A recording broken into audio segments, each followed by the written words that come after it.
Jennifer, how are you?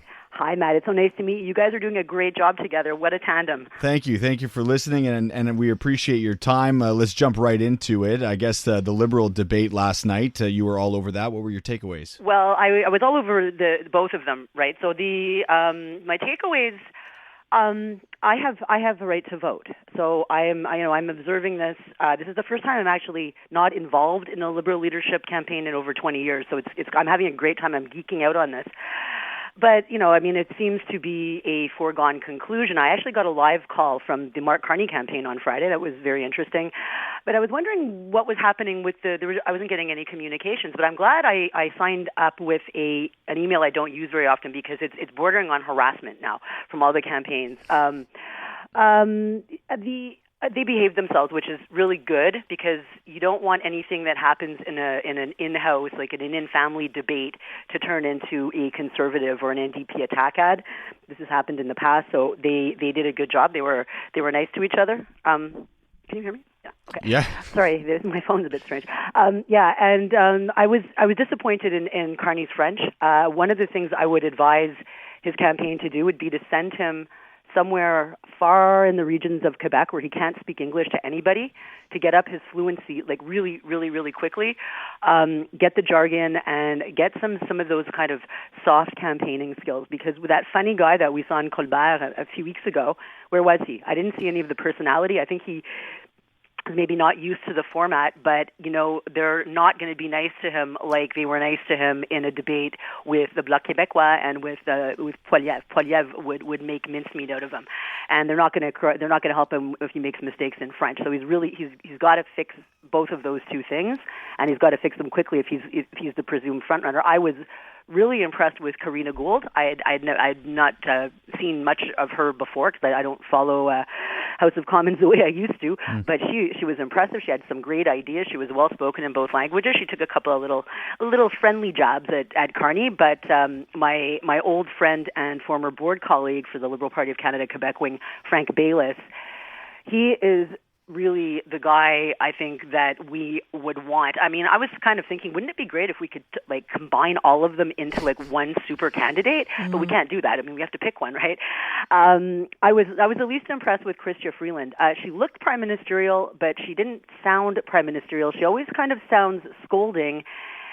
And I don't think that her history of antagonizing Trump is something that we necessarily want. I mean, he reacts badly. I mean, yes, she was tough with him on a negotiation a couple of years ago, and he's held it personally since. He's the kind of guy that takes things and holds grudges. I almost wonder if he's from the townships. But anyways, when he holds grudges, he's held a grudge against Justin Trudeau for many, many years. The same with Emmanuel Macron, because they weren't maybe as nice to him as they could have been in the first mandate. So I think she focused way too much on him. But, it's Carney's to lose, and if I were his campaign, I would be getting him, upping his French in a huge way and just working on some of those soft campaign skills to be able to speak to Canadians and to speak to Liberals even because, they were speaking with each other. But my understanding is they can't even get him on the French media. They can't get him on the English media. That's not something that they're going to have to turn him loose for a little bit in the media and then send him to learn French. Yeah. How important is that at this stage in the campaign? So you're a Quebecer, you're a voting member who's going to help choose the next leader of the Liberal Party. We know his command of the French language is going to be important once we get to an actual election campaign. But at this stage, is that something that you think the majority of voters are thinking about? No, I don't think that they're thinking about it, but I'm thinking as a strategist, right? Yeah. I'm thinking the election's going to come pretty quickly, and he doesn't have the luxury of time to wait till March 9th. I don't know if it's going to make a big deal in terms of the party faithful and perhaps Quebecers that are going to vote for him. I know he's got a lot of support. Obviously, he's raised a lot of money, but between the March 9th and whenever the election comes, he's not going to have time to start with intensive French. And he needs to do that now because what I heard the other night was in no way possible. Jennifer, I just want to hit you with something that just broke a few moments ago. This is the CBC that broke this, but apparently Transport Minister Anita Anand is going to reverse her decision and will, in fact, seek re-election. What's your reaction to that? Well, that is interesting, isn't it? Well, could it be to do with the Ipsos poll that came out today? I haven't seen the Ipsos poll. It's the first poll that puts the Liberals ahead of the Conservatives. The Conservatives, yeah. Well, you know what? There seems to be a new wind in the sails. I mean, Liberals are excited. I mean, I'm observing. I'm going to be voting, obviously, and I was watching the debates with an eye to that. But I mean, I'm sure maybe there are other people who say, okay, maybe I won't. But it's a strange thing to do that you're announce that you're going to resign and then reverse it. But maybe she sees something. Maybe she's hearing stuff on the ground in Toronto. That's actually a good sign for a Liberal. Speaking with Jennifer Crane, founder of Connexion Québec Public Affairs and political strategist, I want to play you a little bit of audio from an interesting, to say the least, video that the U.S. President Donald Trump posted today. It's an AI video. You're not going to be able to tell the whole thing based on the sound, but you'll get a sense. But in the video, it sort of like shows the rubble of Gaza and then the rebuilding with that he's branded Trump Gaza. It's sort of a follow-up to what he mentioned a week or so ago. So we'll listen to a bit of the audio, and then, Jen, I'll get your reaction to it. Okay. Donald's coming to set you free, bringing the light for all to see. No more tunnels, no more fear. Trump Gaza is finally here. Trump Gaza shining bright, golden future, a brand new light. Feast and dance, the deal is done. Trump Gaza, number one.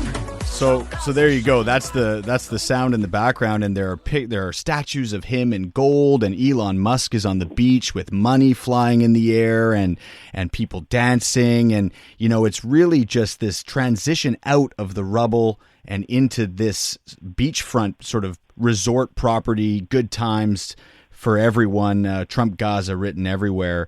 It is causing quite the reaction online. Jen, what's your reaction to this video? Well, Dean sent it to me, so I saw it. And I'm not going to be able to unsee Trump and Bibi on the beach in their bathing suits, so I'm pretty horrified about just that. But no, it's disgusting. And it should be eliciting negative reaction, because obviously he would like to have that happen. And Netanyahu is completely on board with that, and that's something that we should all be very, very concerned about. And he would love to have would love to have a foothold right there in the Middle East, and he would stop having to rely on his maybe sometimes inconvenient allies like Saudi Arabia, like Jordan. But it just can't be. I mean, it's shocking. The people that were interviewed in Gaza were horrified. I mean, they're saying, this is completely against our culture. But I mean, his plan for them is that they won't even be there, that they'll be shipped off to Egypt and to Jordan. So I think that we should take, as much as horrifying as it is, we should be paying very close attention to this, and everybody. But I mean, it's if you look at just the behavior, he's only having his first cabinet meeting today. Yeah. Today. And he's created all kinds of issues. Like I don't know if you've been following the Zelensky thing. So he's informed the world that Zelensky's coming to visit him at the White House on Friday, but Zelensky hasn't actually confirmed because he's still got some questions. I mean, Trump is discussing. He's trying to leverage the their critical minerals in exchange for support and military aid. I mean, he'll stop at nothing. So I mean, we know this is AI generated, but he's actually set a plan. I mean, the golden Trump statue in the middle is probably maybe something. And he looks a lot thinner in the statue. He does look a lot thinner in the video, which, by the way, before we started chatting with you, Jennifer, I went to watch it on Instagram, on Donald Trump's official Instagram page, and it had 30 million views. So we've been speaking 15 minutes now, and it's already at 32.7 million views. So this thing is going viral. It is skyrocketing and only getting worse, which means more and more people are going to see this.